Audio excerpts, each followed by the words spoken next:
మాజీ మంత్రి వనమ ఆధ్వర్యంలో నిరసన పోలీసులకు ఫిర్యాదు గెలిచిన అభ్యర్థులను క్యాంపులకు తరలిస్తున్న ప్రధాన పార్టీలు కొత్తగూడెం మున్సిపల్ కార్పొరేషన్ ఎన్నికల ఫలితాలు వెలువడిన గంటల్లోనే రాజకీయ వాతావరణం ఒక్కసారిగా వేడెక్కింది. ఏ పార్టీకి మేయర్ పీఠం దక్కించుకోవడానికి అవసరమైన సంపూర్ణ మెజారిటీ రాకపోవడంతో క్యాంపు రాజకీయాలు కిడ్నాప్ ఆరోపణలతో పరిస్థితి ఉద్రిక్తతంగా మారింది.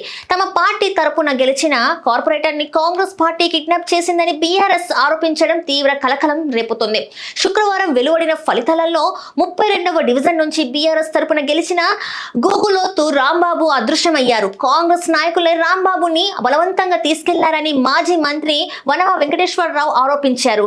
రాంబాబు భార్య నాగమణితో కలిసి ఆయన నివాసం వద్ద ధర్నాకు దిగారు. అధికార పార్టీ అండతోనే ఈ కిడ్నాప్ జరిగిందని, తమ కార్పొరేటర్ ని వెంటనే విడిపించాలని డిమాండ్ చేశారు. మొత్తం 60 స్థానాలు ఉన్న ఈ కార్పొరేషన్ లో మేయర్ పీఠానికి 31 మంది సభ్యుల మద్దతు అవసరం. తాజా ఫలితాలలో కాంగ్రెస్ సిపిఐ చెరో 22 స్థానాలు గెలుచుకోగా బీఆర్ఎస్ 8, స్వతంత్రులు 6, బీజేపీ 1 స్థానంలో విజయం సాధించాయి. దీంతో హంగ్ ఏర్పడింది. మేయర్ ఎన్నిక తేదీ దగ్గర పడడంతో అభ్యర్థులు చేజారకుండా ఉండేందుకు పార్టీలన్నీ వారిని రహస్య ప్రాంతాలకు తరలిస్తున్నాయి.